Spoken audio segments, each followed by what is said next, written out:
So gym class has been a major issue for me my entire life. And in elementary school, it was particularly painful. I was always last picked in gym. And in 3rd grade, Ramona Burns and I, who were the worst at gym and always picked last, each got a one-on-one special ed physical education aide who worked with us. And we would sit on the stairs, and there was just a little short staircase, and the 2 one-on-one aides would have us do things like raise your left hand, go up a stair, raise your right hand, go down a stair. Sorry, right hand. And it was that bad. I mean, like practicing things like this on the floor while lying down. So anyway, it was bad, and like you knew it was bad. And they really thought maybe something was wrong with me. Like they were trying to have me practice cutting a circle on a piece of paper, because they were like, maybe it's, she has like major hand-eye coordination issues. So elementary school was horrible.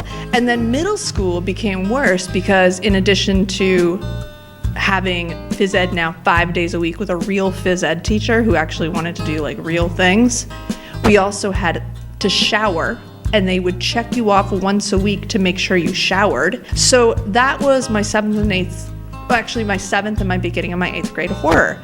Dodgeball also was particularly awful because I would just run from the ball and wait till I got hit or hurt. So my dream came true in 8th grade when the gym burnt down.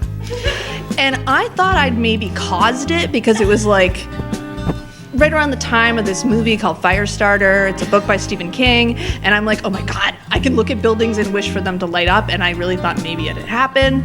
So the day that it burned down, I remember we were all outside having what we thought was just a regular fire drill. And I looked over, and there were all these boys and girls in towels because they'd done that stupid shower check.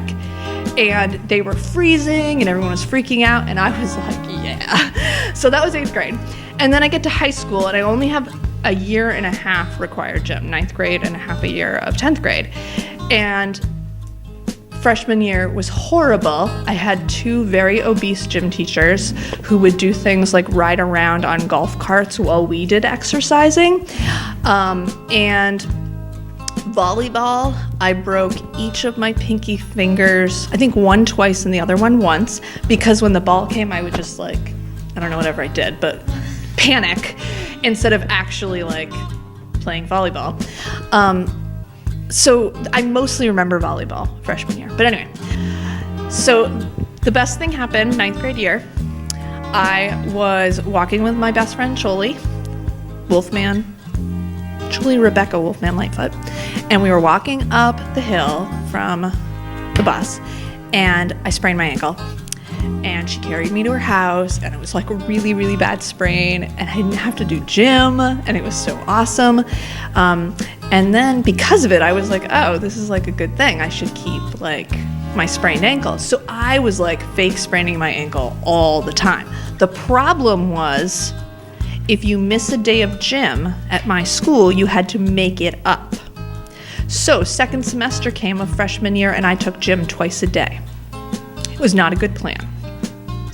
Sophomore year got a little bit better because we did more individual things.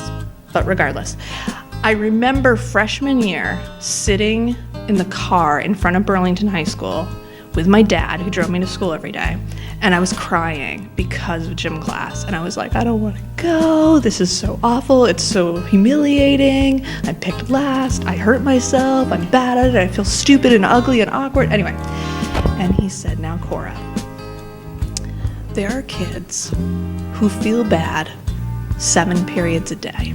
It was an 8-period schedule. And he said, you feel bad 1 period a day. Think about the kid who can't read. And I was like, oh. And that kind of got me through the rest. Because I was pretty good at school, other than obviously gym. And then I was really lucky. I found a college that didn't have a gym requirement.